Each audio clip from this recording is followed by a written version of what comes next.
Okay.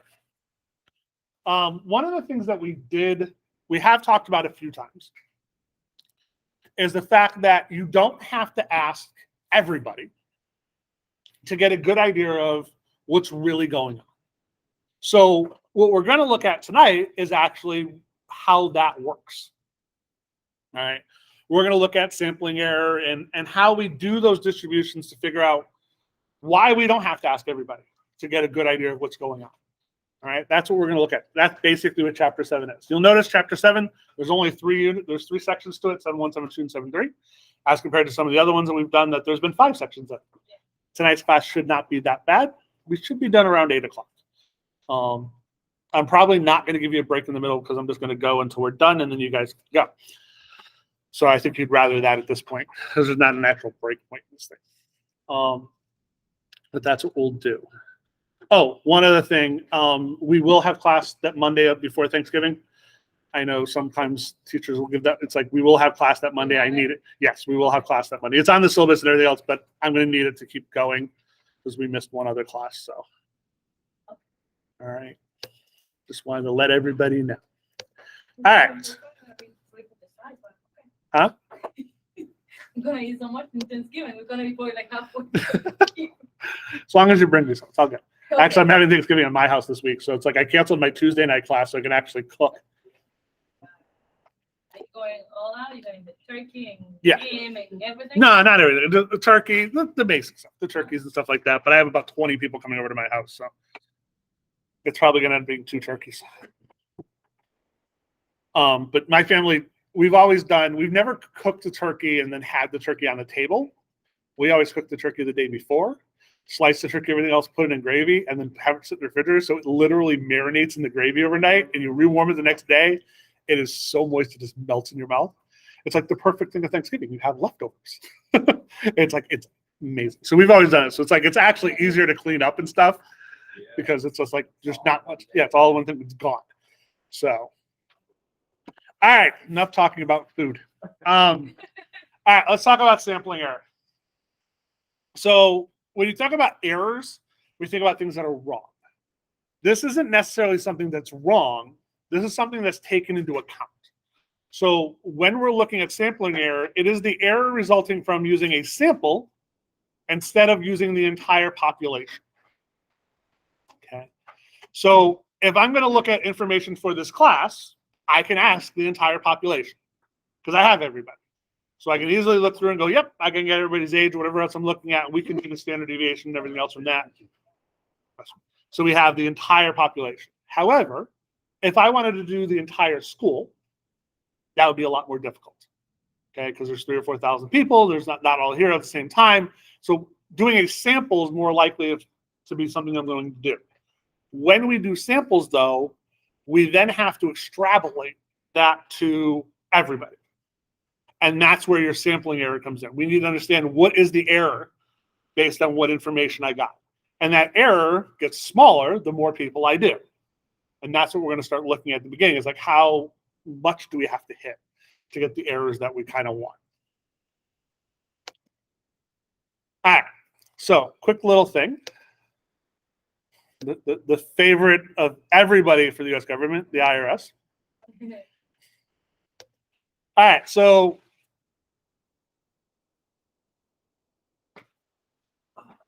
the IRS looks at all our tax returns. So for the year 2010, the IRS reported that the median tax of an individual income tax return was $11,266. In actuality, the IRS reported the mean tax of a sample of 308,946 individuals from a total of more than 130 million returns. So they said that the median tax return was $11,266, but they didn't look at all 130 million returns. They only looked at 308,946 of them. So that is a sample. It is a large sample, yes. 308,000 is definitely a large sample, but it is still a sample. And it's still less than 1%. It's like 0.25% of all the actual tax returns. So remember when I was talking about looking at the entire United States, we could figure out You could ask maybe about 3,000 people to figure out what's going on in the entire United States. Like, that's crazy. Like, they're looking at less than 1/4%. And they're going to use information about this. The census does it all the time. They have the data, but they're not using all that data. They're using very small portions of it to determine what's going on. So what is the population under consideration? What's the population I'm looking at? Huh? What would be my population? Yeah, the individuals, the taxpayers, right? So that's my population. What's the variable that I'm looking at?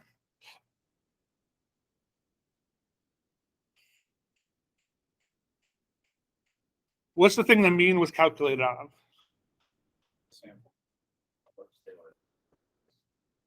Yeah, actually, it's the opposite in this case. It's the tax returns. How much money they got back? Oh, So yeah, it's the tax returns. It's how much they actually got back. So the average person in 2010 got $11,266 back in taxes. So that's tax returns is my variable. Okay.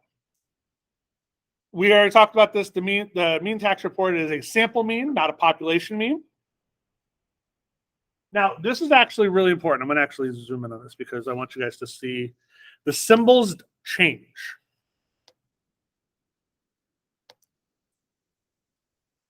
So this symbol right here. So that symbol right there, that's the sample mean. And that is the population mean. Okay. So the line of the X is a sample mean. So when you see that, we're talking about a sample, not the population. Because we're going to use these interchangeably at some points, and you need to understand the symbol because of what it means. And then the M symbol basically is the population style, or the U, whatever you want to call it. All right. So we've got that. Do you think those are the same? Okay. Why? All right. Why? Because the sample probably has a sampling error that skews it away from the population. Okay. What do you got? The sample is just a smaller group. Okay. So does it matter how I pick that smaller group? If I was going to pick another group of 300,000 people, would I get the same mean? Yeah. I got a different one. So the question is though, how far? Right? Because that's really what we're going to be wondering, right? It's like, how far away from the actual mean is it? And that's my sampling error. Okay, that's going to be the error that we have. And when we pick, so when we're talking about a sample, there's actually a very important piece of information. There's a very important concept behind this. If I wanted to do a sample for this entire school, I could not use this class. Okay, why? What do we talk about at the very beginning of this class on why I could not pick this class to do a sample for the school? When you're picking samples, or when you're doing surveys and things like that, what do you have to do? It has to be randomized, right? That matters. Okay, so if they took 308,000 tax returns and just took the first 308,000 they got, that's not randomized, right? Typically, people who are going to get money back typically file earlier than the ones that are going to have to pay. So it's those type of things that are going to change things. So when you're picking a sample, it has to be randomized. So when we're talking about samples, we're assuming that they are randomized, okay? So that's actually a very important thing to keep in mind. So the last thing is, and this is what we're going to talk about more, is how can we, or how likely is it that the mean is going to be within $100 of the whole population mean. Okay? Huh?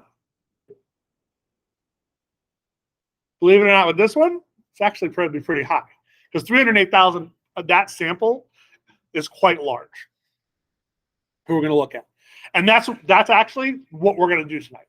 I'm going to go through. We're going to show you why, if we have a sample that large, that the chances that mean is probably pretty darn close to the actual mean.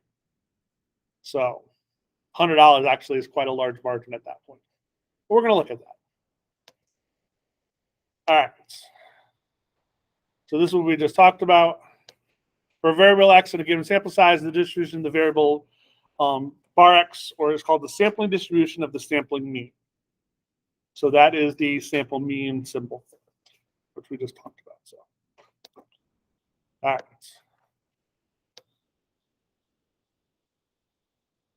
So because this gets extremely difficult to do when we're talking about large numbers of people, all right, we're not going to start there. I want to show you the concept of what it means and how it works. We're going to look at a very small group. We're going to look at 5 things, and we're going to find the samples of those 5 things. All right. So this way we can get an idea of how it works. And then the same concept that we're going to do here would work going forward all the way up. So suppose the population of interest consists of 5 starting players on a basketball team. Well, A, B, C, and D, and E. Those are their heights. What I want to do is I'm going to take a sample of these. So to start with, we're going to look at a sample size of 2. Okay? And we're going to find the mean of those 2. So when we're looking at this, so we need to find the exact same group, or we need to find all possible combinations of those 2. But before I do that, let's find the mean of the whole population to be able to compare. So find me the mean of those. How do we find mean again? Divided by. Good. So you're going to add these up and divide by 5. What do you get?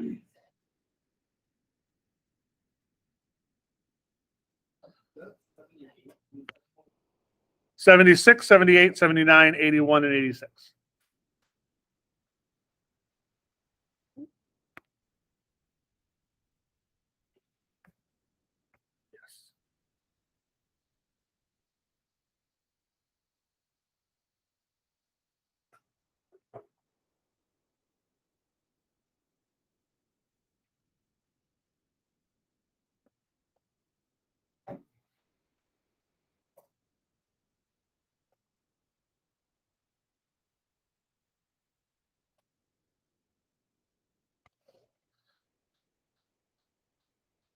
All right. So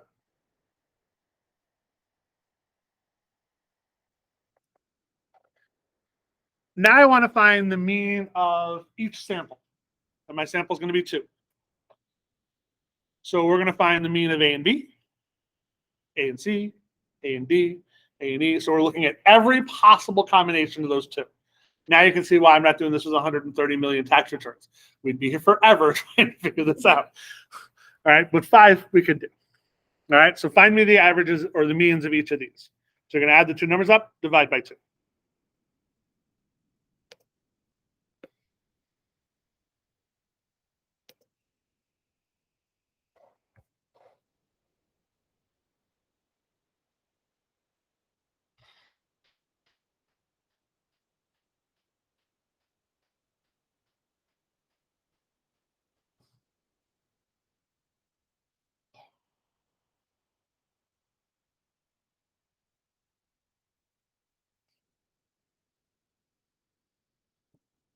Oh, wait, I'm missing one.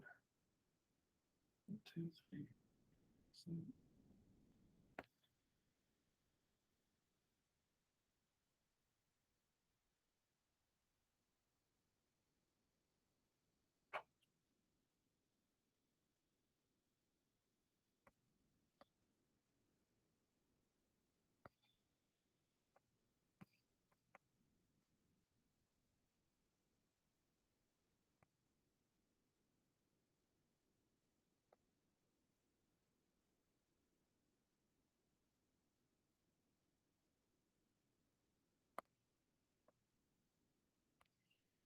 I was missing one.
Let's see, 7.5, 78, 81. Oh. It's 81, not 82.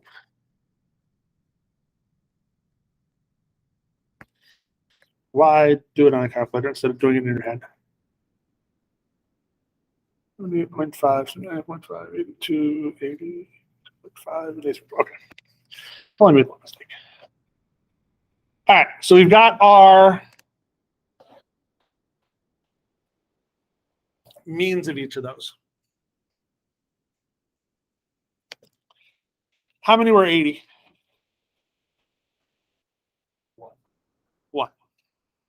So there'd have been a 1 out of 10 chance. So 10% chance that I would have gotten the exact. Okay. How many are within 1 of the actual mean, 1 inch?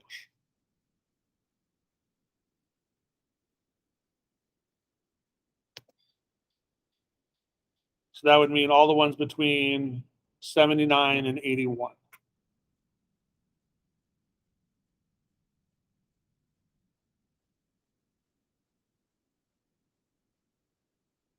There's 3. Okay.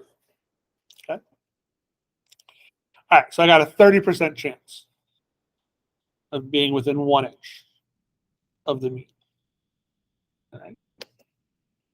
So, but they're all not that far off of the mean. Even if we go down, the lowest one is 77 and the highest one's 83.5, they're all within like 3.5 of the mean.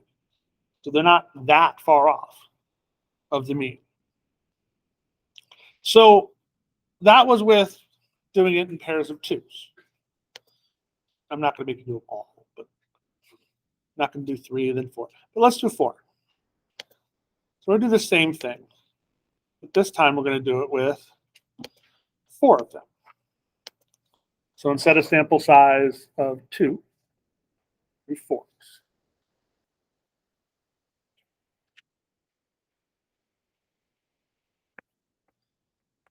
So we've got A, B, C, D, A, B, C, E,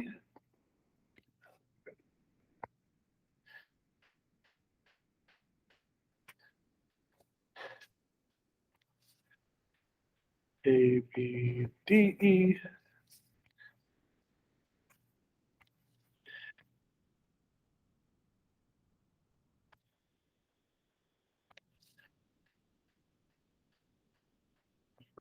and then B, C, D. So there should be 5. Okay. All right. So now find me the mean of each of those.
All right. How many were exactly 80? None. Okay. Does that make this worse than or better than the last one? Or does that not matter? That we didn't get one with at least 80. So, doesn't really matter. So, because again, whenever we're taking an average, we're going to have some kind of error in there, right? It's not necessarily, you might hit it, you might not. How many are within one? Huh? There's 4 of them. So we have an 80% chance that our mean is within one of the actual mean, as compared to the last one where we only had a 30% chance. So by doing more, it's going to be better. Okay. The question is how much more do we have to do? And does that matter in terms of what my original population was? And that's what we're going to start to see, that it doesn't actually matter how much the original population was. So in this case, I only have 5. So it's kind of like we're going to have to get close to it. So if we look here, this is a dot plot of each of the samples. So the first one is just a sampling of 1. It was my original dot. And if you think back to last week's class, when we were looking at standard deviation and the total bell curve, we were trying to figure out what are the odds of me picking 1 within this range. Or what's the probability that it's going to be within 1 standard deviation of the mean, things like that. That's just a sample size of 1.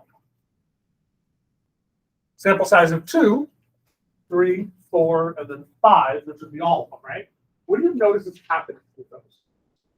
What do you notice is happening with the dots? Well, the first one is, The first one's really spread out. Yep, it's the individual values. Okay. second one is getting more closer. Yeah, they're starting to get closer. The third one, they're starting to get closer. The fourth one, they're even closer. So the fifth one, we took them all. So we have that was based for the population. So the more we do, the more that's in my sample size, the closer we're going to get to that mean. What's that called? What's the term that we use to determine how things, or to talk about how things are spread? Yeah. What's the thing that we calculate to determine how things are spread? Standard deviation. Okay. So as I'm going up, my standard deviation is getting what? Bigger or small? Small. And the smaller my standard deviation is, the steeper that curve is going to be, right? The closer things are together, which means that, remember, 1 standard deviation is 67% approximately, right? 2 standard deviations is 95%. If it's really steep and that 95% is really close, I have a good chance, 95% chance of being within that at that mean. That's good. So the smaller my standard deviation is, the closer the things are spread out, the tighter things are. And therefore, I'm going to have a lot smaller error in my estimation.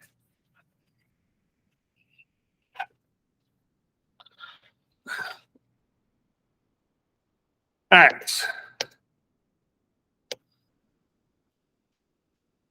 So we're going to look at the exact same data we just did. We found our mean of the whole population was 80. Okay. I want you to find, so if we've done all the samples and we find the mean of all those samples. So what I want you to do is we've got 10 numbers here, right? Find me the mean of those 10 numbers. So add all those up and divide by 10.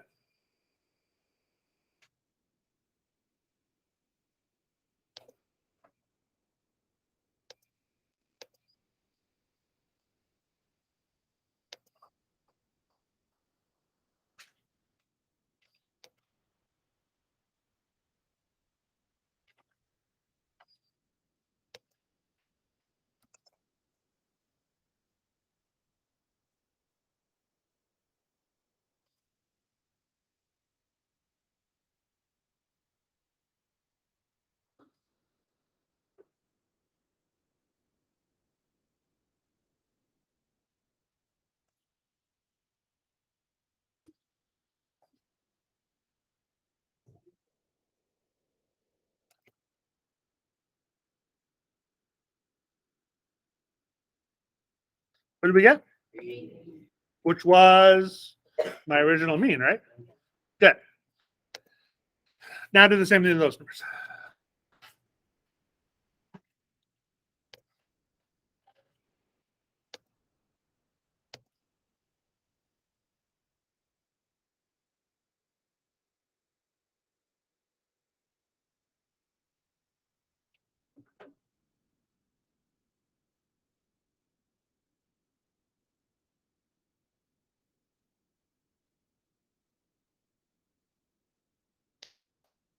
Eighty again.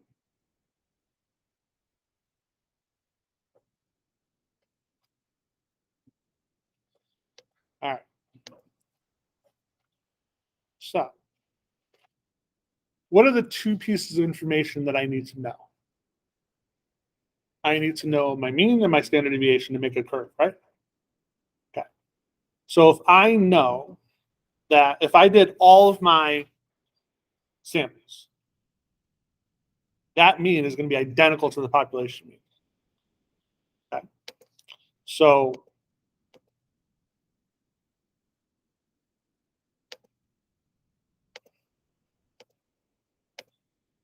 that's standard deviation. So we have both of these. The mean of the samples is 80, even when I do it with 2 or when I did it with 4. And it would also hold true if I did it for 3, 5, or 1. They'd all come out to be 80. All right. That now means that if I did my bell curve, my normal curve, the mean is going to be the same. So all the samples that would show up underneath that curve are going to meet in the middle at the exact same mean of my population. So I might not know my population mean. All right. But I know it's in the middle of my curve. Okay. And as long as I can find my standard deviation and tell how far away from that mean it is, I can figure out how close I am to my actual mean. Even without knowing the exact number that's there, I know how close I am to it. Or I know about how close I am to it because it's always going to be a range, which is why on those polls, they always say plus or minus 3%. Yeah. Okay. All right. That's their margin of error. That's their error in their calculations. As long as they're within that, they're good. Okay.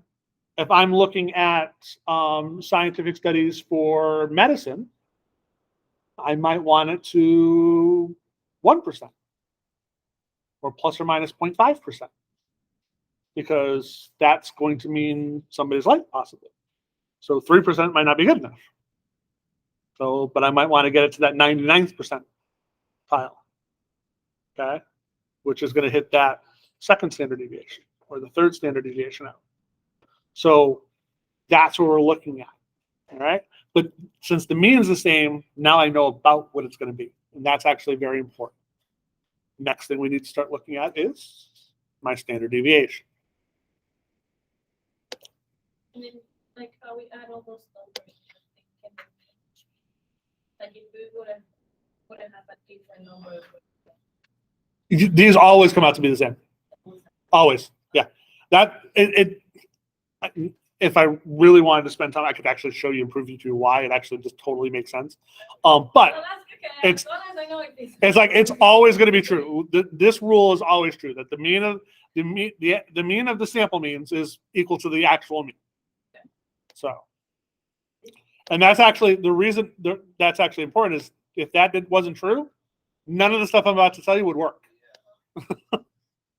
Because we wouldn't know what was in the middle. We wouldn't know that that was actually the population mean. So I couldn't use this to say I'm this close. Because if it was going to be way over here and I'm talking about here, it's not going to work. So, all right. So we've got our mean. Now let's look at our standard deviation. All right. So you guys are more than welcome to use your wonderful little calculators to do this. I need the standard deviation of those 5 numbers.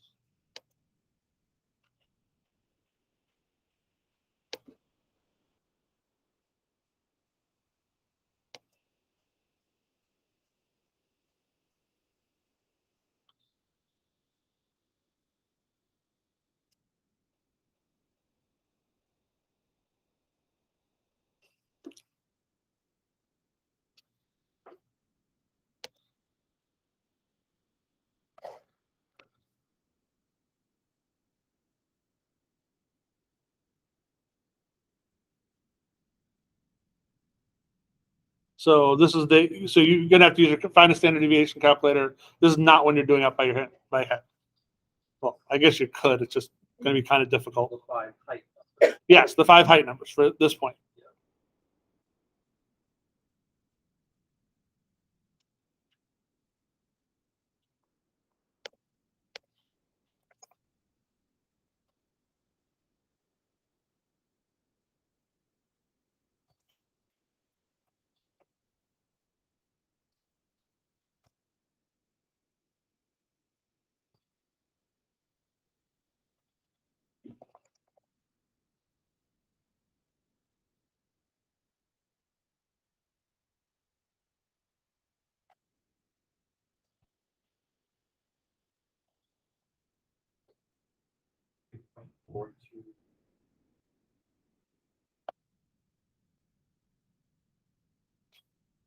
What do we get? So approximately 3.41. So that's the standard deviation of my original number. Okay? Which is correct. Now, so this is 3.14 standard deviation. What would you expect this number to be? The one for the sample 2. Bigger or smaller than 3.41?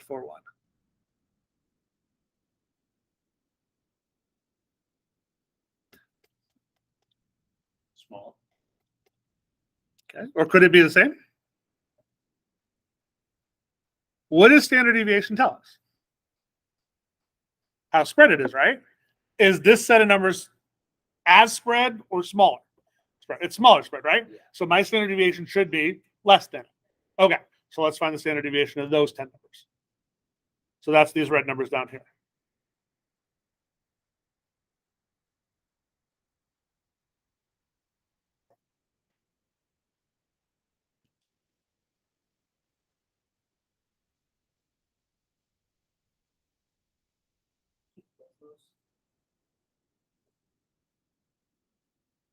Does Desmos have a standard deviation function? Maybe. How would you It might work. I honestly just type in standard deviation to calculate? to Google and it finds it. But let me actually see if this works. It might. Oh, hold on. That's why. It depends on which one you're using. And you said we have to do Hold on. about population. That was the difference. And that's actually exactly what I'm about to find out. If this works. Yeah. So here, I'll show you. Share this tab instead. There's 2. Population. Okay. So if you use, Okay. right. If we're doing a population, you need to use the P. Okay. If we're doing a sample, you use this one. So right now, we're doing the whole population. We're doing all the information. It's with the P, yeah. So Desmos does have it there. Awesome. To be fair, I've looked at that numerous times and I've never actually sat and gone, oh, that's the standard deviation. So, yeah. For this example, we should use the population. Yes, you're still using population. Yes. Because you're still doing, so the difference between population and sample is population using all the data. Sample, you're using pieces of it. So if we were looking at this here, if I was going to do the standard deviation of just A and B, I'm going to use the sample one. Because now that's a sample of my entire population. Okay. Which by definition is going to give me a wider standard deviation because I don't know exactly where it is. So that's why that number is typically bigger than when you do the whole population. All right, so what did we get? 2.09.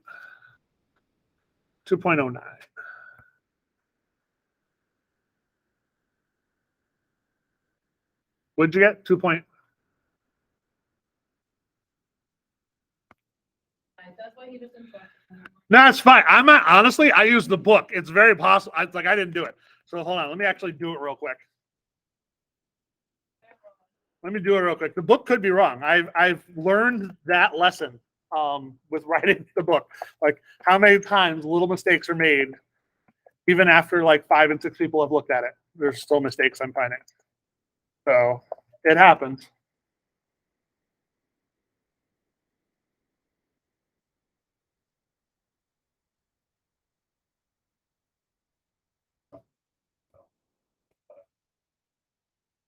Page 2.5, page 3.5. All right, so I got 2.085, so 2.09. So you might have typed the number off or missed the dust. Like there's a lot of little things that you could have easily 2.08, so 2.09. All right, so that's 2.09.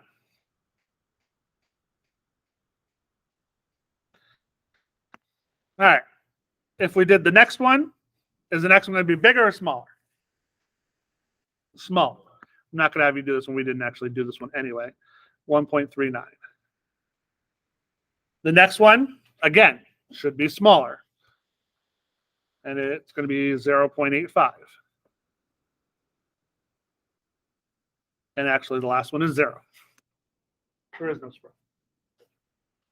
So, as my sample size gets bigger, my standard deviation gets smaller. So, remember, within one standard deviation, I would see about 67% of my numbers. Within 2 standard deviations, I would see 95% of my numbers approximately. We now have the Z table, and you can get exactly that, but approximately. So if my standard deviation is 0.85, 2 standard deviations would be 1.7. So within 1.7 of the mean, so up to 81.7 and down to 78.3, I would have 95% of all my data. And actually, I think you did. I think actually 100% at that point. So you can start to see, like, I could be at that point 95% sure that my mean's here. That whatever sample I pick, 95% sure that that's going to be my mean, or within a small chunk of that. Okay. So a mean doesn't change. Standard deviation does. The more you do, the smaller your standard deviation gets. Okay.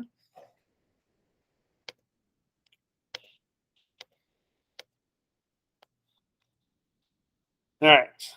Now, we just sat there and calculated it out for the numbers and actually did it out.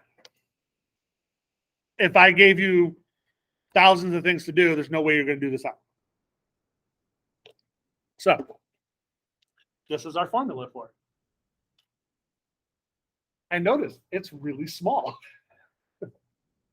This one you're going to be able to do out. The standard deviation of my sample, mean, that's the standard deviation of my population. I still need to know the standard deviation of my population. I don't necessarily need to know the mean, but I do need to know the standard deviation. Okay. And it's divided by the square root of whatever my sample is. Okay. So we had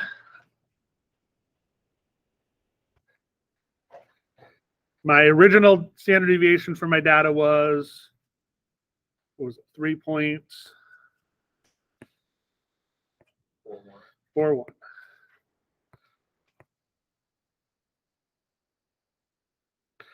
And then my sample was, I did a sample of 4, right? So it's 3.41 divided by 2.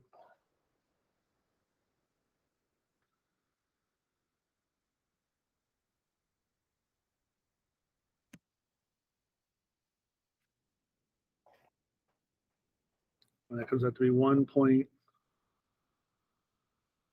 or 205. No, sorry. 1.705.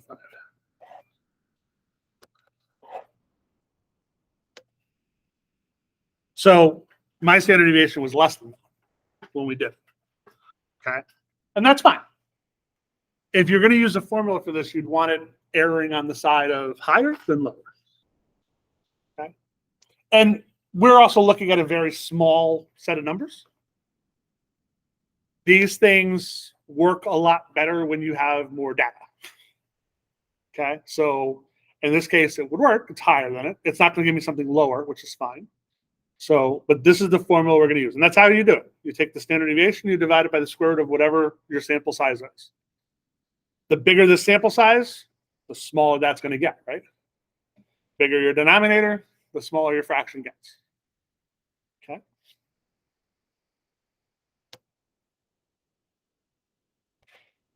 All right.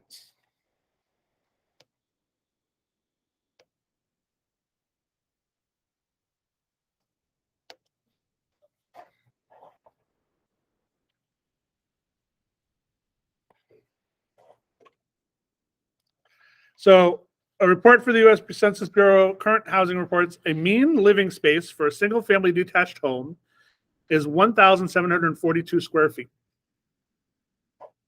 So my mean is 1,742 square feet. My standard deviation is 568 square feet. Okay. So before we go on and do A and B,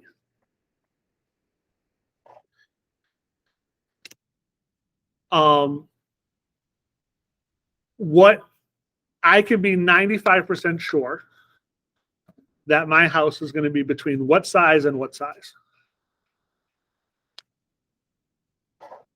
So 95% are between what and what? How many standard deviations is 95%?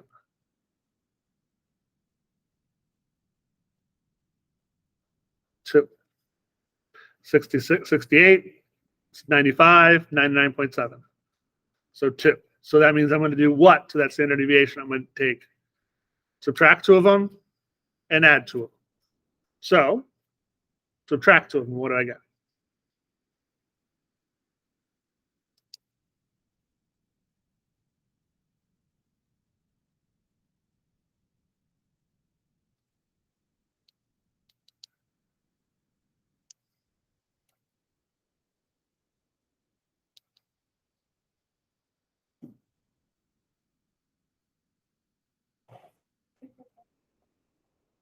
Okay, so 606 square feet to what? Now we're going to add 2 of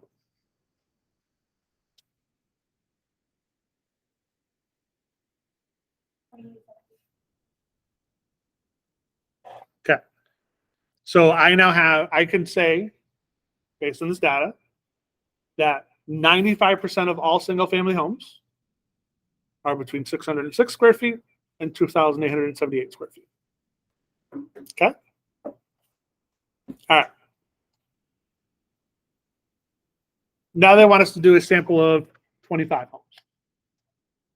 So if we randomly take 25 homes, what's the mean of those 120 or those 25? What's the sample mean? What did we say?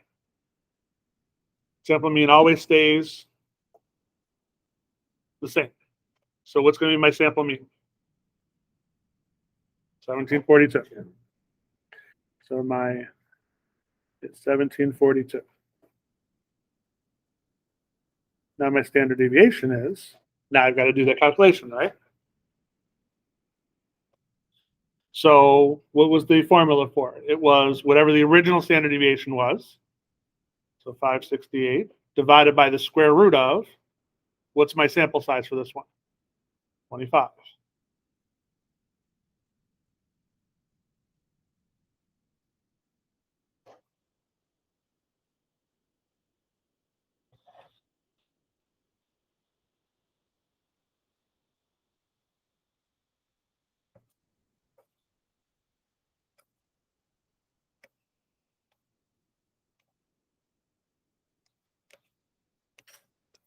What do we get?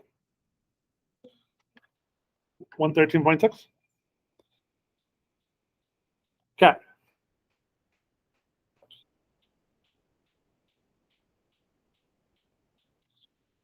So my if I randomly picked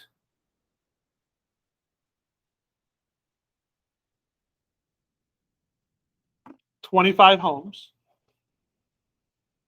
and found the mean of those 25 homes, the mean square footage, what's it going to be between?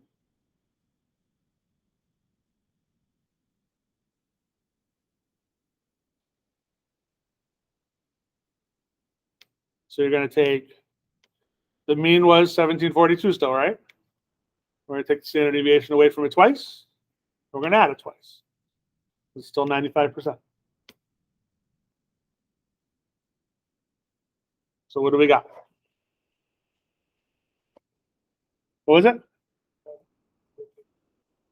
Okay.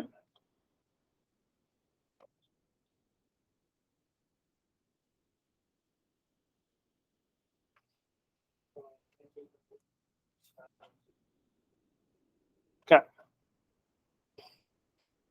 So now, any 25 homes in the United States, randomly pick 25 homes. I'm 95% sure that that average, when I do the average of those 25, it's going to be between 1514 and 1969. And that's a lot closer to that mean of 1742 than I was just randomly picking one house, right? Okay.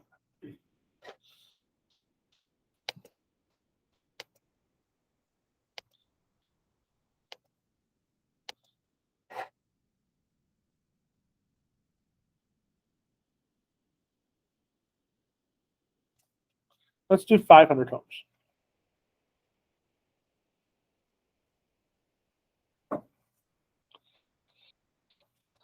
So my mean is still 1742. And what's my standard deviation now?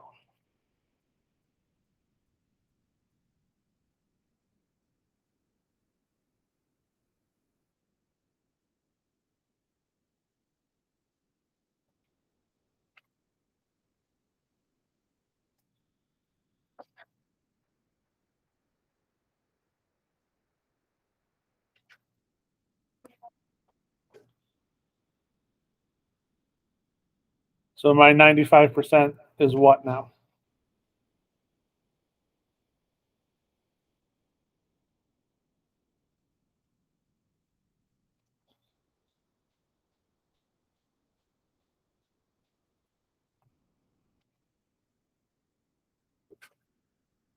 It's 1691.2.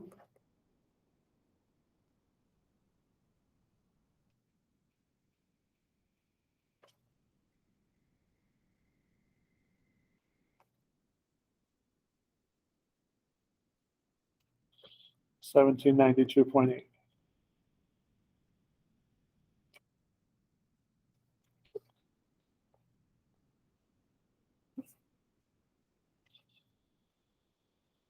So by just, does this problem tell me how many homes there are? Oh, in all the calculations we do, does it matter? Do I need to know that number? No. Okay. But just taking 500, a random sampling of 500, I'm now within 50 on either side, basically, of the actual mean. Okay? That my sample, whatever the 25 or 58, 500 I take, there's a 95% chance that my mean is going to be somewhere between that. And that's within 50 of the actual mean.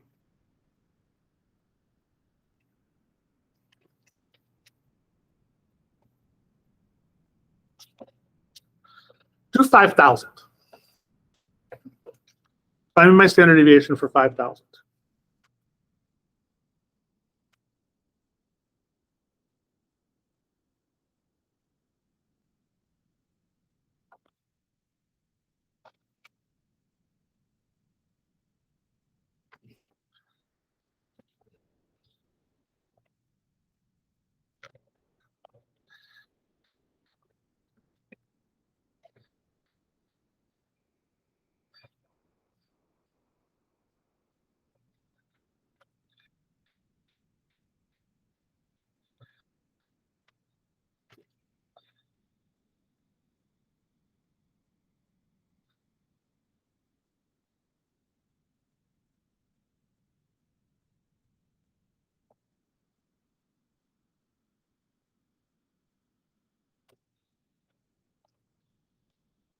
For 5,000, my standard deviation is 8.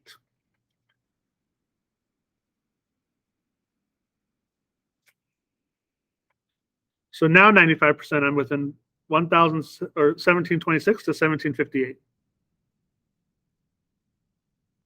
The question is how much more work is it going to be to get those extra 4,500 homes? That.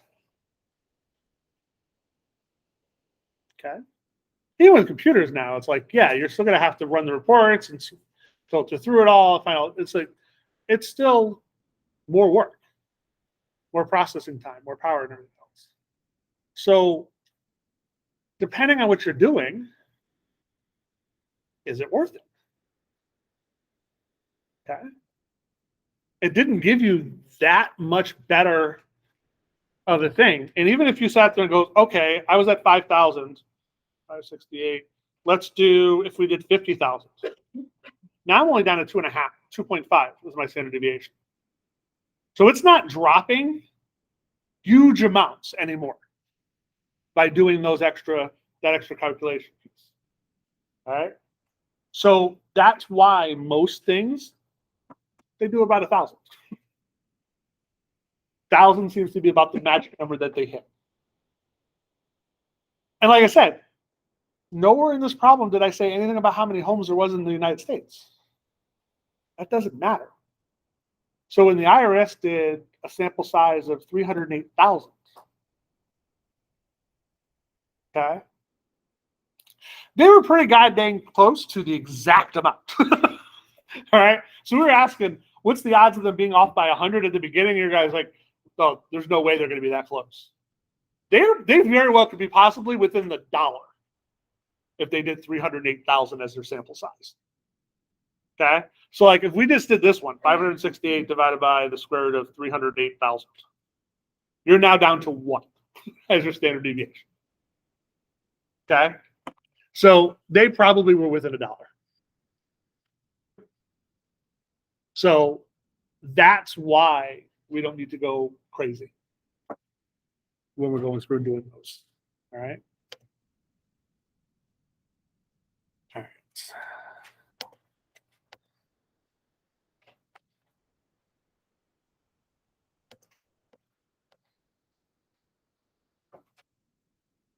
So you're going to see that what we just found is known as the standard error of the sample mean, or the SE. So that's telling you the sampling error. Okay, so when they're asking you for sampling error, that's what you're looking for. You're looking for that standard deviation divided by the square root of whatever the sample was. And it doesn't matter what the standard deviation started with. It doesn't matter what we're talking about. It doesn't matter what the sample size was. Those calculations are all done the same, right? So if we're looking at money, if we're looking at tax returns, if we're looking at income, if we're looking at house size, if we're looking at size of families, it doesn't matter. The calculation's done the same.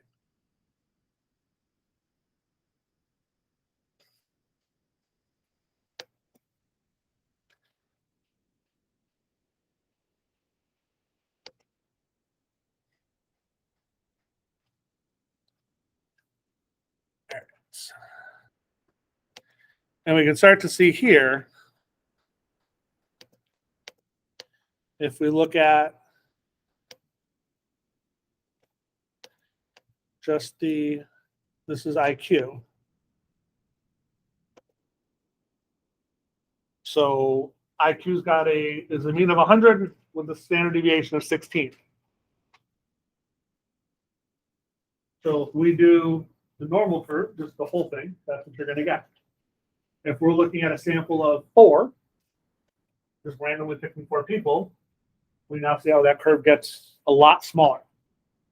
And if we're looking at a sample size of 16, we're now pretty close to that base point there.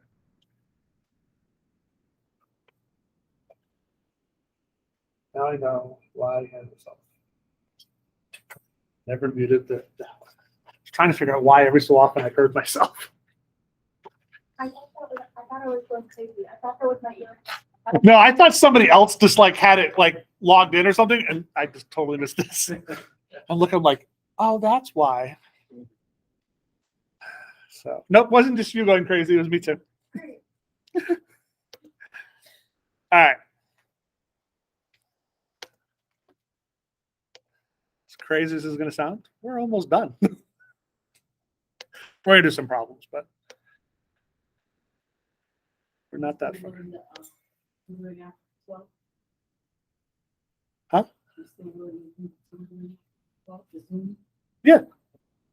Absolutely. So my last day is Thursday. So happy. All right. So the National Center for Health publishes information about birth weights. Okay. So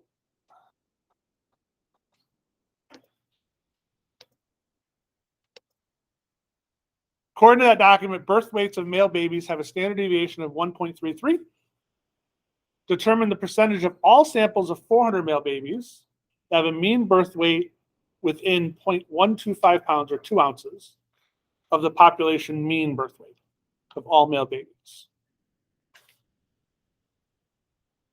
All right. So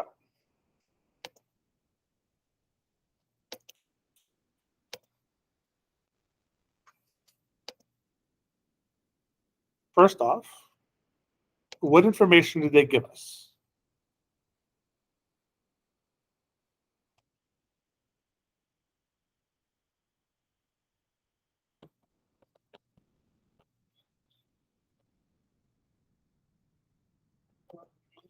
Okay, they gave me my standard deviation, right? So they gave me my standard deviation.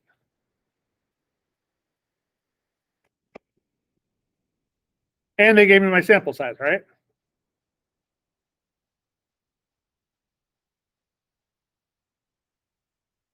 All right. Did they give me the actual mean? Anywhere in this problem, did they tell me the mean? No. All right.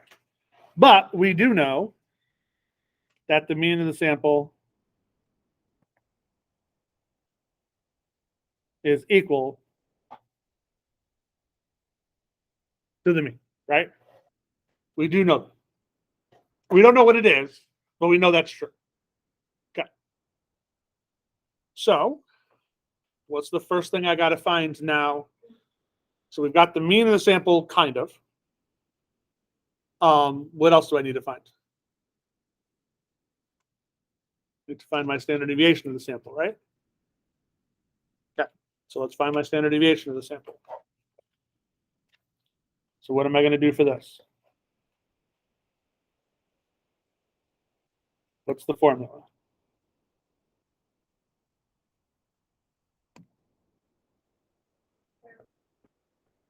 Yep, divided by the square root of 400, which equals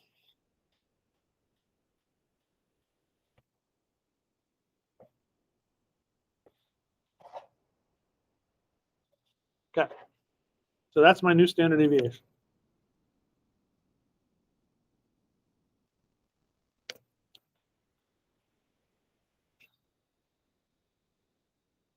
Any questions with what we did there? Because now we have to add in the last new thing we got to talk about, which connects back to last week.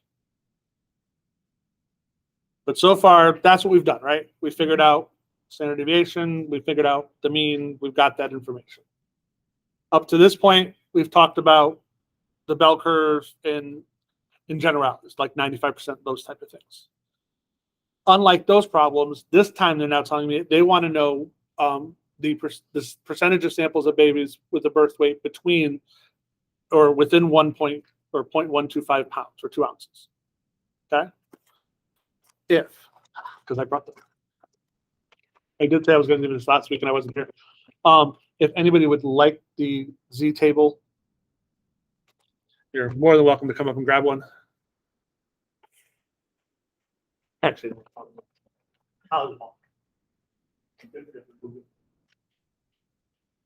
So one side's got the positive, one side's got the negative. It is also in the book.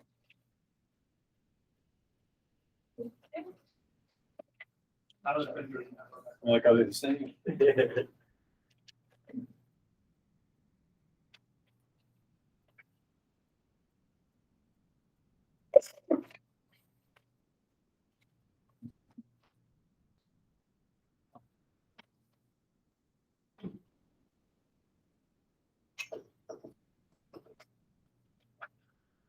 All right.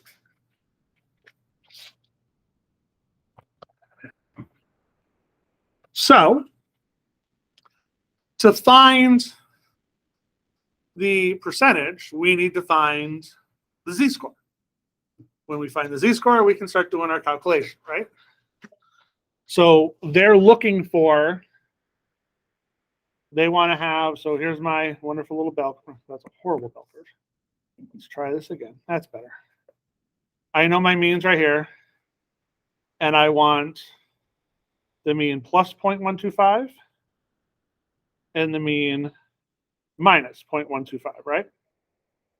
And I want to know what's in between here. So I need to find my z-score for that and that. Okay? All right. So how do I find my z-score?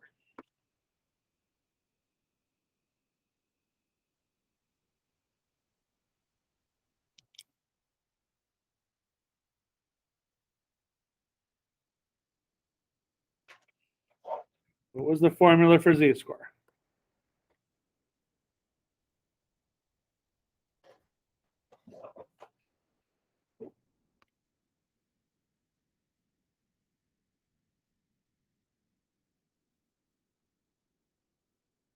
It is whatever number I wanted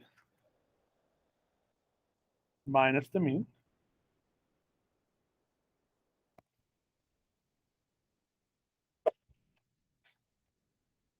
divided by the standard deviation. That's the formula. The number I want minus the mean divided by the standard deviation. Okay, so my first number I wanted was mean minus 0.125, right? Okay. This is where algebra comes into play very lightly. Don't worry, nothing crazy. All right, so I've got mean minus 0.125 minus the mean over my standard deviation was 0.06. Was it 2 6s or 1 6? 0.0665. Yeah. All right. Okay. So I have a mean there and a mean there, right? What's mean minus mean? What's 5 minus 5? It's 10 minus 10. So it doesn't matter what the means are. If I'm subtracting it from itself, it's going to be 0. So this ends up coming out to be just negative 0.125 over 0.065665. Notice, doesn't matter what the mean is, because I'm comparing it to the same mean. Because remember, those means are equal. So since they're equal, I don't care what they are. They're going to cancel each other out. Okay? So what's that equal?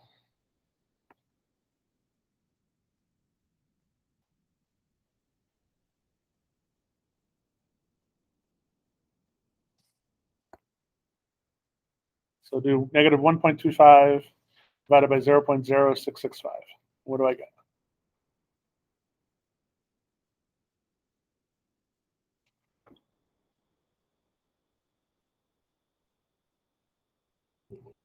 Good.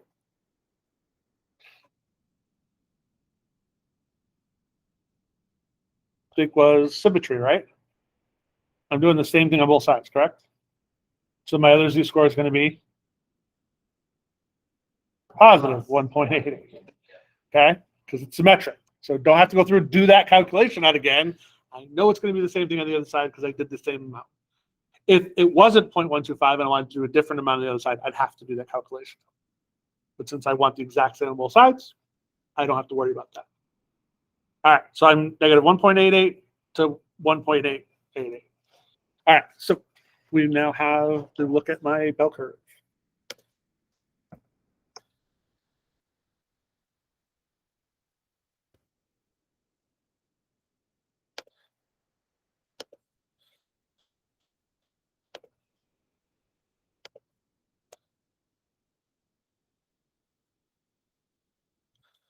All right, so we have our bell curve.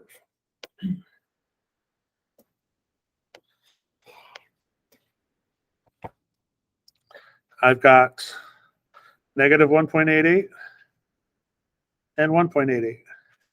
I want what's in here, correct? So how am I going to use that Z table I just gave you to figure that out?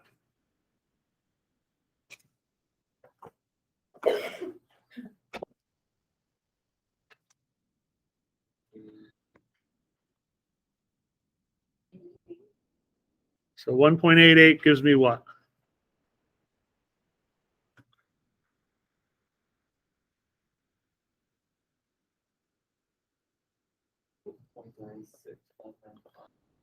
Yep. So that's 0.96995. All right. So does that mean the yellow part in there is that? Okay. So let's find the other one.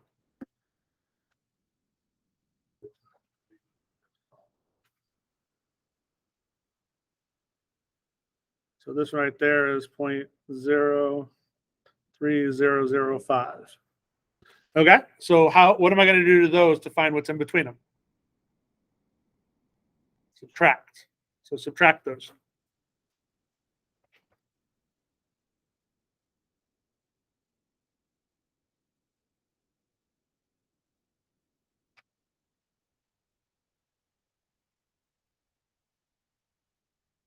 I think that's what it came out to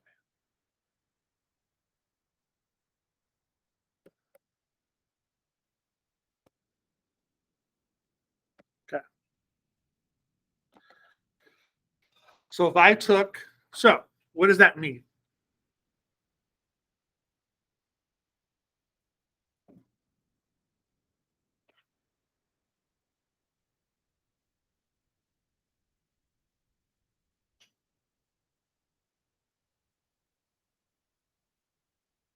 What does that mean?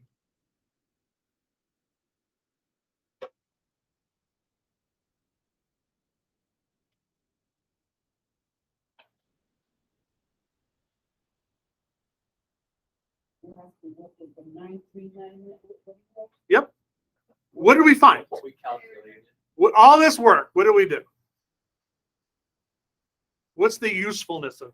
Remember the original problem was we were looking at the birth weights of male babies. We took a sample of 400 male babies, and we want to know that sample is within 2 ounces of the mean. Okay. So we did all this calculation, and we found this number at the end. That's within 2 ounces, right? So what does that number mean?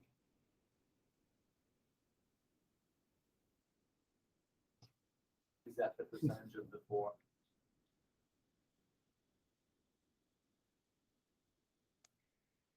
Think back to what we did with the house sizes.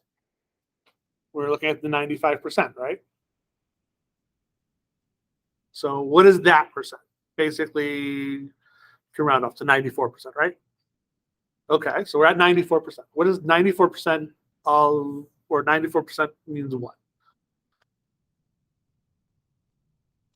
That's the percentage of how many male babies under 400 were born within the 2 ounce. Nope. You're close. There's a couple words you said that makes it wrong. No, the 94% was right. There is a 94% chance that the mean I got from those 400 babies is within 2 ounces of the actual mean of all male babies. Okay? So I took a sample of 400 babies, and I, with a 94% accuracy or 94% confidence, I can say I'm within 2 ounces of the actual mean of all male babies that are ever born. Okay? That's what that means. That's, in essence, the power of statistics. Okay? So out of all the stuff we've done so far this year in this class, like, this is what gives statistics the power. Is because we can look, once we get past 30 or so numbers, it basically forms a bell curve, basically forms a normal distribution. Because of that, I can use it to predict information on a population scale and a large number of data sets with only looking at a very small portion. Okay. Are we always accurate? No. There's a 6% chance I'm wrong. Okay? That's why you'll never see it say 100%. Because think about it, in the bell curve, when we go out, even looking at this thing, is any of those 100%? The highest number is 0.99997 or 0.000005 or 0.00003 actually. None of those is 0 and none of those is 100 or 1 on purpose. No matter how big of a sample you take, you are never going to be 100% sure. And that's fine. Okay? Because that means nobody can tell you were wrong. Right? In the end, nobody can tell you you're wrong. You can say, I was right. Well, I had a 95% chance to be right. There's that 5% chance I was wrong. I was close. Right? Weathermen use it all the time. It's like, I predict, I was close. Sorry it didn't rain today. I said it was gonna. Sorry, I said it was gonna be 50 degrees and it was 100. It's like, I was close. Right? It's like, because again, they're using data to predict things. Right? They're using historical data and all this other stuff. And it's like, and they're never going to be completely accurate because things change. Like, it happens. We talked about the polling data from 2016 where people just did not want to say they were voting for Trump. And that threw off the number. It's like, they didn't do anything wrong. Well, what they found is they have to start figuring out ways to ask questions in different ways to get the answers they want or they need. So it's like, tomorrow's going to be interesting. That we've got a whole bunch of data polling showing different things. It's going to be interesting to see what happens. And that's the difference, because when we go vote, that is now the entire population. It is no longer a sample. That is 100% accurate. All the predictions depend on samples. They're all on samples. And depending on, as we can see, depending on how many people they sample, depends on how accurate that number can be, depending on how randomized their samples are, and how they choose their sample can impact the answers they're going to get. Okay? So those things all matter. And that's why at the very beginning, when we started this whole class, the very first thing we talked about was how to get a random sample. Because that's the key to everything. If you don't have a good random sample, your data is worthless. Okay? And it's like, and when we saw that, when we started looking at some of the COVID data and everything else, their random samples weren't really random. They were picking people who wanted to do this. So they were invested in it. That skews numbers. And when you start to look at a larger population set of people who might not have volunteered and everything else, then you start to get better data. Okay? So that's what everything is coming up to, is now that we can start looking at this and start being able to make predictions. Okay? That's what, when we're looking at our project next, the one that you're going to have. Okay, I actually have to ask a question before because I have 2 ideas for my project. One has nothing to do with it, and one actually has something I think would be useful. Does every single person in here have some social media account? I don't care. Facebook, Instagram, Snapchat, whatever. Everybody in here has one. Okay. Because one of the things that I was thinking about doing, and I haven't decided if I'm going to do this yet or not, is that you're going to use your social media network to do a random sample to get some data. And then you're going to compare that to national data to see how far off your thing is doing similar things to this. Like, okay, you've got your mean. This is the actual, how far off would you be? Like, is your standard deviation good when you're taking a sample from there? Okay, so it's like those type of things. I haven't told. That's why I haven't given it to you tonight, because I have a couple ideas that I'm playing with, and it's like I needed to get some information from you first, because not everybody does, and I needed to make sure, because if I gave you that and you didn't have one, there's just no way you'd be able to do it. So, but that's when you can start to look at things like looking at your groups and how they compare to a main group. And we're going to get into a little bit in chapter 8 and 9, is we're going to start looking at hypothesis testing, which is where you're going to make a projection, like this is what I think is going to happen. And then you're going to use your data to like either prove or disprove that. And that goes back to your statistics in these pieces. It's like, depending on what data you pull, depends on now, how does that prediction work? And a lot of people, sometimes when they look at it, they pull data that validates they already have what they want. So they pull data that meets that demand. And they send it out to the short and say, yep, this is what I got. And it's like, again, that randomness has to be in there for it to be valid. It could be, but that's the thing. It could be, it's like, it's things that everybody has. I was looking at possibly like age breakdown. How many kids or siblings they have. One of my kids in high school did how many pairs of shoes they have. Like, it's just stupid little things. Like, I just have to find whatever question I'm going to have you guys ask, I have to find the national data for it. So it's probably not going to be the shoe problem, because I don't think I can get national data on that one. But I could, because like if we do it this way, it's like all I have to do is come up with some kind of standard deviation for how many pairs of shoes that the United States would have, and then you can base yours off that, because I don't need to know the mean. I just need to know how far it would be spread. So, and one of the things that girl found out is that depending on how many females you had in your social network group compared to how many males you had in your social, desperately changed that, because men do not have that many pairs of shoes. So it's like those type of things. So it's like, that's where you can start to look at, like, it wouldn't be something that would be that hard to find out. Like, you could throw up a quick little poll. Hey, tell me how many pairs of shoes you have, or tell me how many kids you have, things like that. It's like, you'll get a ton of data, and you only need maybe like 30 or 40 pieces of data. It's like, you don't need hundreds and hundreds. One year I did it in my, yeah. There you go. 1 year I did.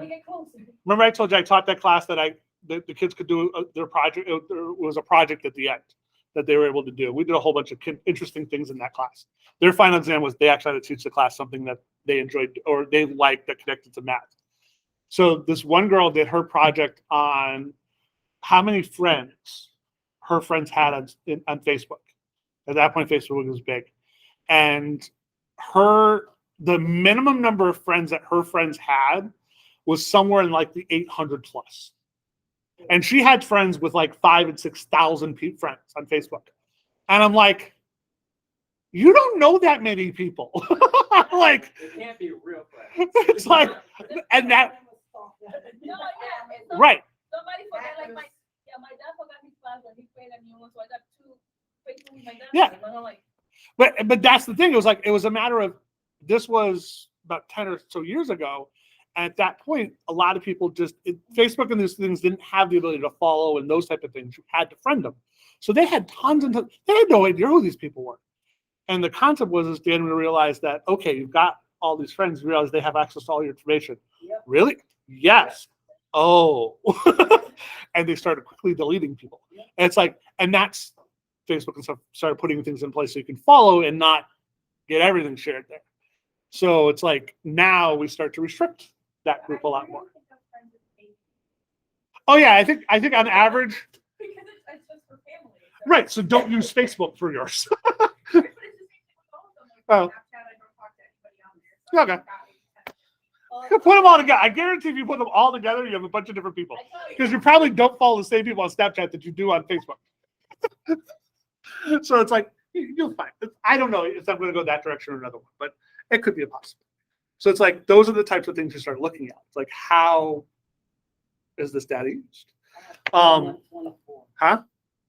2,140. Friends on Facebook? Wow. Do you know 2,142? We have 300. I think I have like 120. Like, and most of them are most of them are like former teachers and friends with like colleagues and stuff that I've worked with and stuff like that. So I think there was a whole study that showed that the average person has between 5 and 10 good friends. Yeah. And they know less than 100 people, like that they would actually be able to even qualify as an acquaintance or a friend. I like if I It's have like- people and then after I get to $1 million, I'm gonna ask everybody for $1. There you go.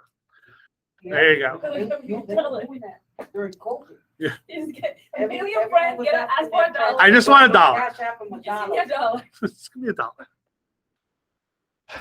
All right. Let's do a couple little problems, then we'll be out of here.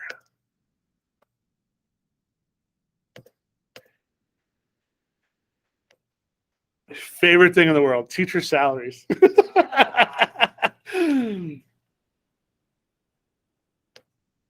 All right.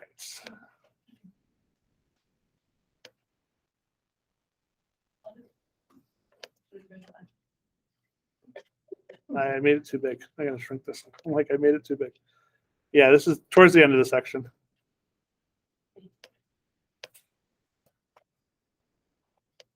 Thank you. 769. Yeah, if you can't read the board. All right, so data on salaries and public service are published annually. So as crazy as this is going to sound, any public employee, you can find their salary information. So if you want to look me up, you can actually find out how much I make. I made a lot more. Time to come, right? I made a lot more when I worked for the state full time. Since I went to Hartford, they don't publish this data the same, so it's going to be harder to find. For a while, I was one of the highest paid teachers at Grasso, because I work here too, and it all adds up. Yeah. So it said all this information's there. So the mean annual salary of public classroom teachers is $55,400. Assume a standard deviation is $9.2 thousand. All right, so we want to find the sample mean.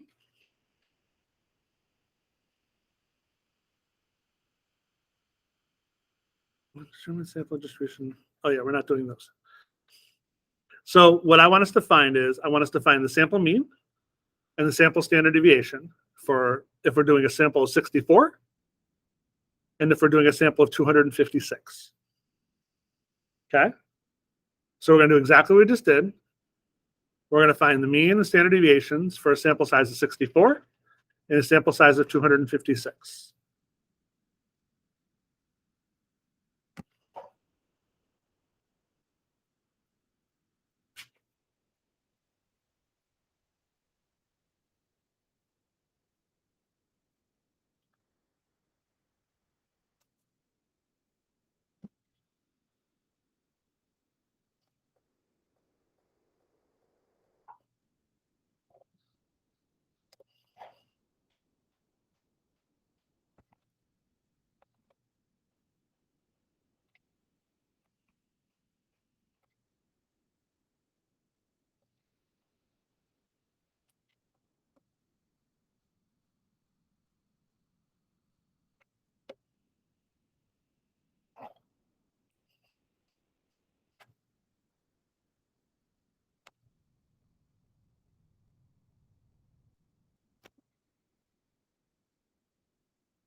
Oh, I suppose I should work on these numbers myself, huh? Might be helpful.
All right, so what's our mean?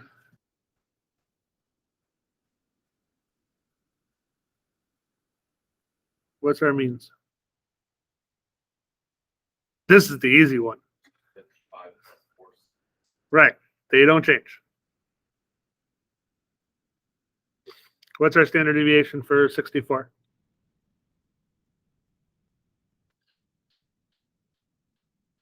Sample size of 64. So this was just, it's the 9.2 divided by the square root of 64.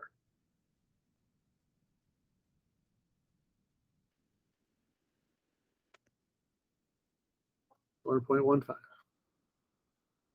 And then for the 256, we do the same thing. We just divide by the square root of 256. Correct.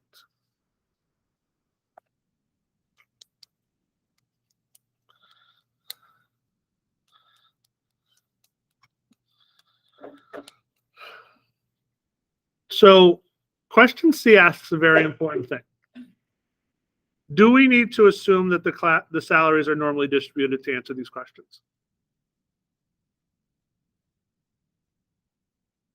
Do we need to assume that they're going to make a nice little bell curve?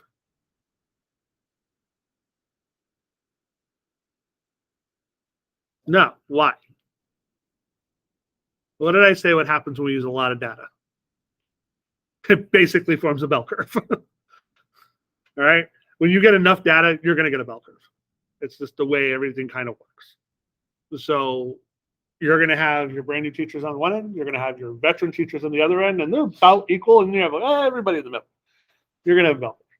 So no, we don't have to make the assumption is because once we pick enough numbers, we're going to basically make a bell curve. Okay. So don't have to worry about that. All right. So now for the 64, I want you to find the percent within $1,000.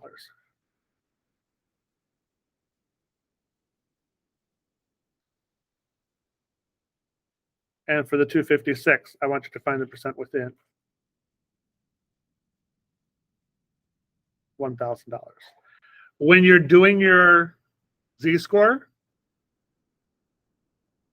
make sure to use 1 and not 1,000, because everything is in thousands, so you don't have to put the thousands. Use 1. Okay.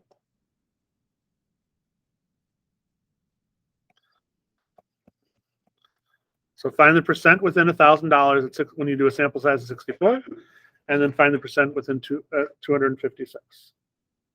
So you need to find your Z-score,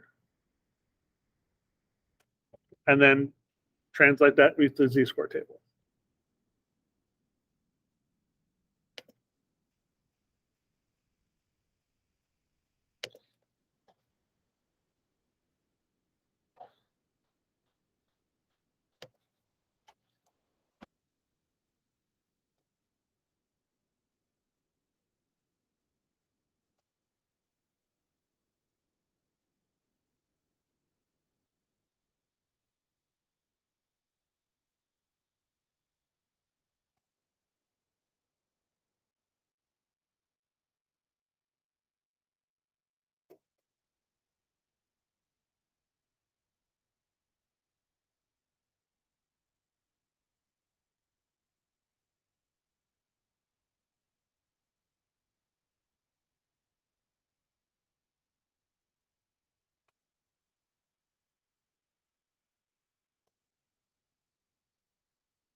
So remember, your Z-score is the number you want minus the mean, the standard deviation.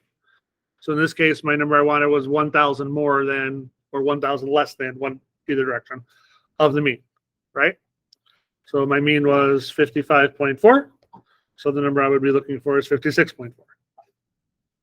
So 56.4 minus 55.4 is 1 over my standard deviation of 1.15 gives me a z-score of 0.87. Okay. And remember, it's symmetric, so it's also negative 0.87. So you have them both.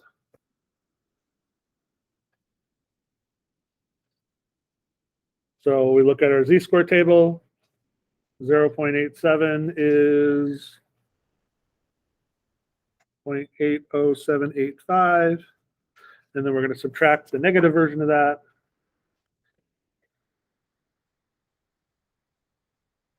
Which is 19215. So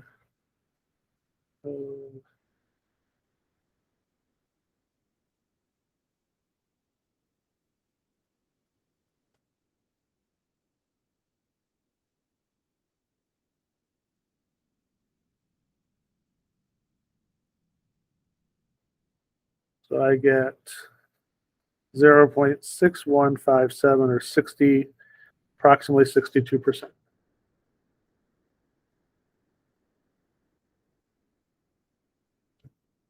So there's a 62% chance that the random sample of 64 teachers I have would be within $1,000 of the mean. Now do the same for the 256 ones. So my standard deviation for this one was 0.575. So find my z-score.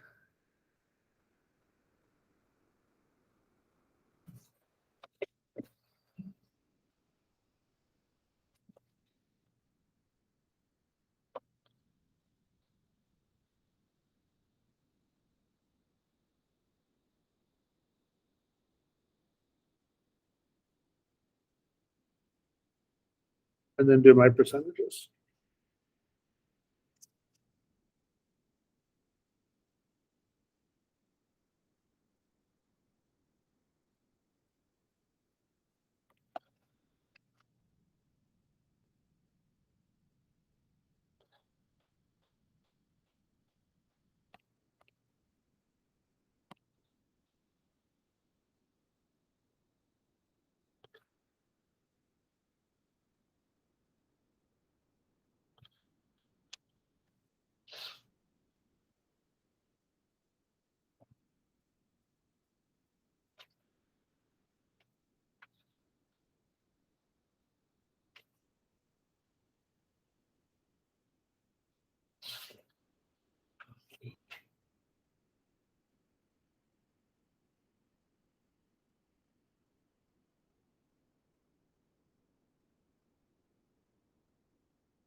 All right, so what's my z-score for this one?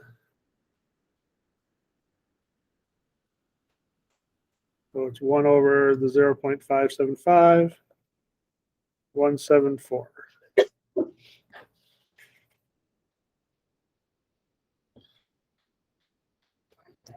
So now we look up my table to find 174.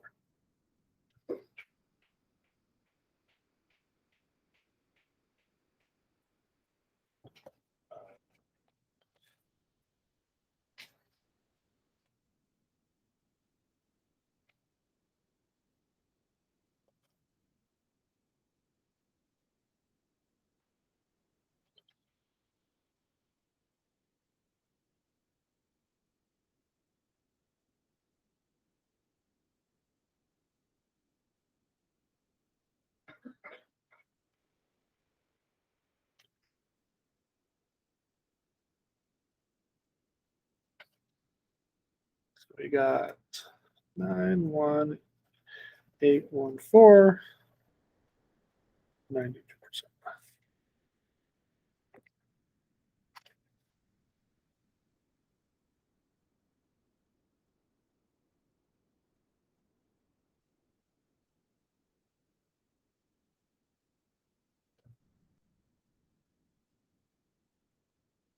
So I can make a 92%, which would be plus or minus 4%. Because that's on the other ends, right? Then I'm within $1,000 of the actual. So I'm 92% sure that I'm within $1,000 of the actual. If I just choose 256 people. As long as those 256 people are randomly chosen. So now this was, the original data was, I think, nationwide.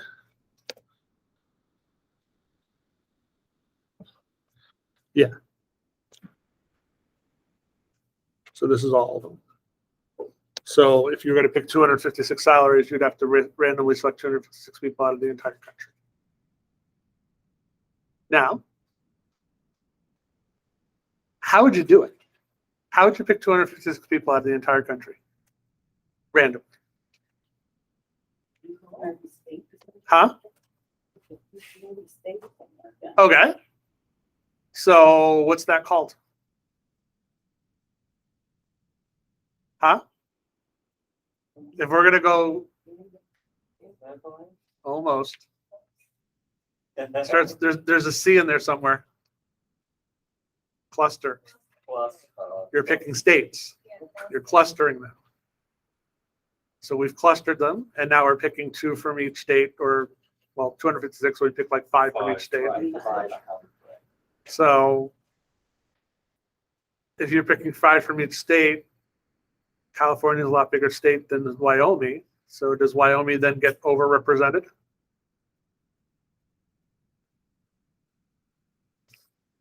So now I can start to see the actual challenge of trying to choose 256 actual people. Some state salaries higher. Right. The cost of living.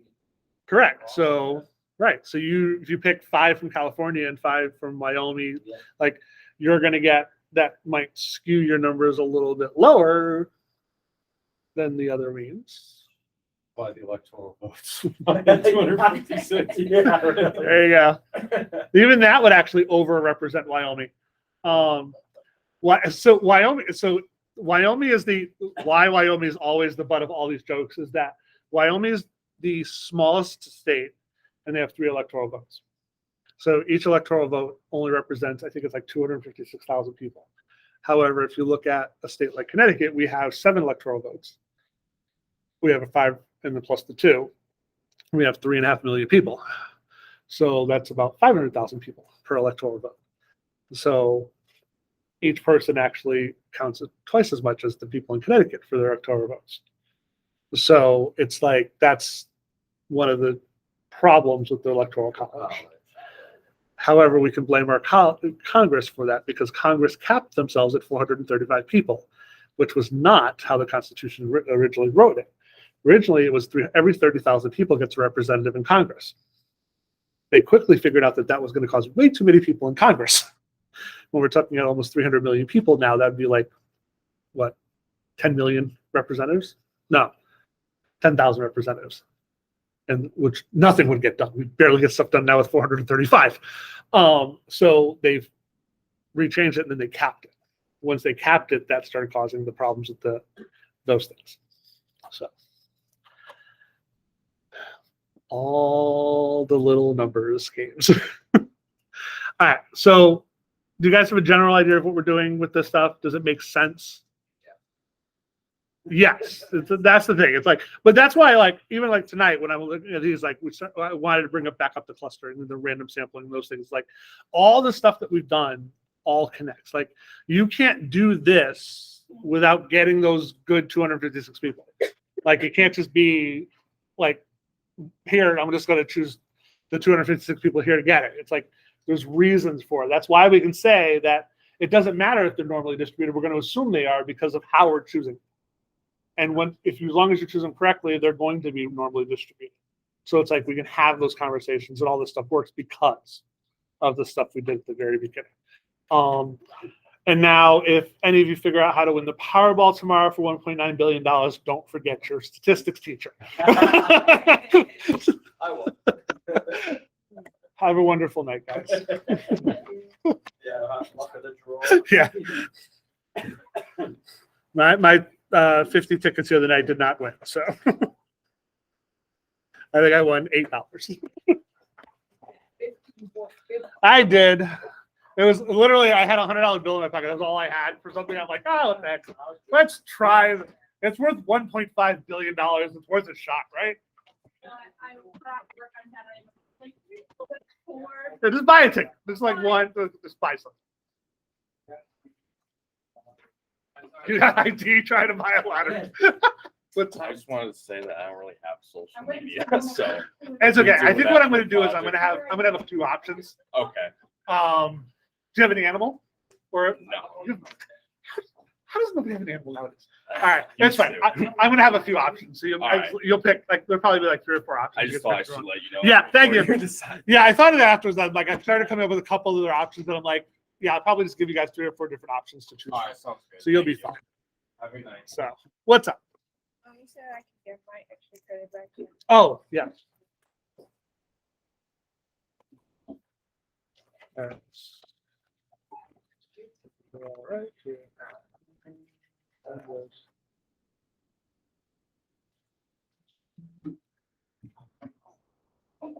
That one yours? Yes. There you go. Thank You you. remember that's what used to be yours? Yes, I will do that. I'm a little late. I don't know if you're collecting case studies. Yep, Can I'll take them. Can I have my text? No, I'm just kidding. What was your last name? Bronco, BRANC. Right. There you Thank go. you. No problem. What's up? I think I sent you the project to, Yes. email. You got it? Yes, you're good. Okay, You're all set. okay. So in that worth 20 points. 20 points? Yep, on the first test. Oh, I think I'll be fine. Yeah. Thank you. You're welcome. Oh, you're fine. What was the highest number that someone in the class got? Huh? What's the highest number? I think it was an 87.